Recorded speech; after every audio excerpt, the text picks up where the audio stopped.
All right, Joe Lieberman is with us. He can remember when these numbers are a lot lower. In fact, he was there at a time we didn't even have a stock exchange. Just a couple of guys trading on the street and telling stories. And he said, you know what?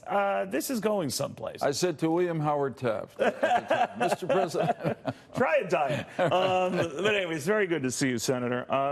You know, it's interesting. We were going back and reviewing stuff, and I do remember your calm through all of this. And of course, it was still a very heated political environment. Many, and I believe this is before you became an independent. Yeah. But they were always, you know, all the fingers were pointed at George Bush, and the great unraveling was going on. And there was a great temptation just to say, all right, we're going to hell in a handbasket.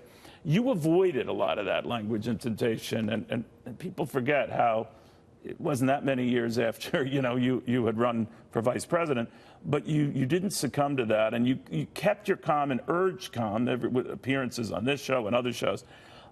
Now people, if anything, could be faulted for getting giddy and overexcited, and it's our birthright to see double-digit returns. So I wanted to check back with you, if you don't mind, and advise people now who are caught up in this and saying, this is unstoppable, up, up, up we go. What do you say? Well, first, thanks for remembering when I stayed well. calm. I stayed calm because of my confidence in the American economic system. I remember that you had said, this country and its foundation is sound. Yeah, the free market system, it's not perfect, but it's still the best way for an economy to function successfully for most of the people in the country. Yeah, your comment at the time to me was, it's still the best that's out there. Here, here. No, I remember that. So also over history, we've learned a lot. I mean, we've been through a lot of ups and downs in the market. We created different instruments, both executive, like the Fed, and then fiscal policy through the Congress and the president. So, and we've got this tremendous entrepreneurial, innovative spirit. When you think of it, we went into the deep dive, as I think your previous guest said, in 2007 and 8. The iPhones just came out that year. That's right. And think of all that's come off of those. So some of the old rules don't work anymore. There was an old rule, and I've talked to people in business in different sectors. They can't believe it because in their particular sector, it's already been way past the time the cycle was supposed to turn down, but it seems to be getting stronger again.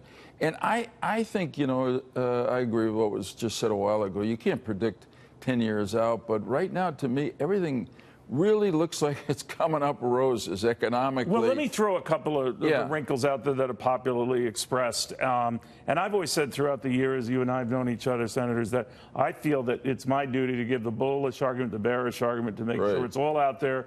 We were, you know, proud of the fact that during the internet boom, we reminded people a lot of these companies don't have earnings. That could be a problem. We also warned people about using their homes as cash registers, that wasn't, you know, doable longer term, no doc loans. So I always felt in the middle of parties, we were trying to tame people's enthusiasm. And in the middle of downdrafts and market, you know, Asian contagions and all of that, we warned people these crises have a way of passing. Here's the one thing that worries some in the middle of this run-up. A trade war, and that the president could be playing with fire. It might work out for him, but everything would have to go exactly right, or this could blow up in our faces. So I share that worry, and so I do want to say that this remarkable bull market that we've had is in part due to a public-private partnership. I mean, the government stepped in under President Bush in 2008 with TARP. And it was very controversial. That started with President Bush. And then we had the Economic Recovery Act under President Obama at the beginning of 2009. Both very controversial. I voted for both imperfect.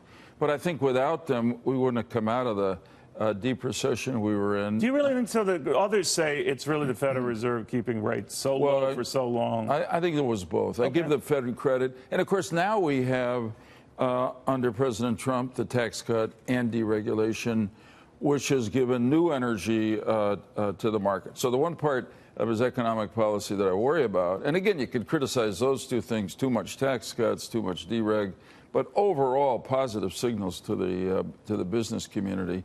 The trade wars worry me. The possibility of a trade war worries me. I keep thinking that President Trump and the people around him are smart enough to know when the time has come to negotiate, and particularly with China, because China's big. They're not. They have their weaknesses economically, but they're also proud. And I worry that this could get into you think you're going to raise my tariffs? I'm going to raise yours. Right. And back and forth. What is it Ronald Reagan used to say? Never rub the other guy's face in it. Make him walk away thinking he's got something. So but what do we do if we want to get something from China to make them also look and feel good? I think that there's a deal to be made here in which both sides can look good. I take some hope on this general question about whether strong trade policy will lead to a trade war in the recent go-round with the European Union, because it looked like we were going to start trading rising tariffs, and then the president of the EU came over here, and he and President Trump agreed, let's put the brakes on, let's sit down and negotiate. I think but they didn't really iron out deals as much as saying we're going to stop you-know-what on each other. Yeah, but that's a good first step, No, right. and we could use that now with the Chinese.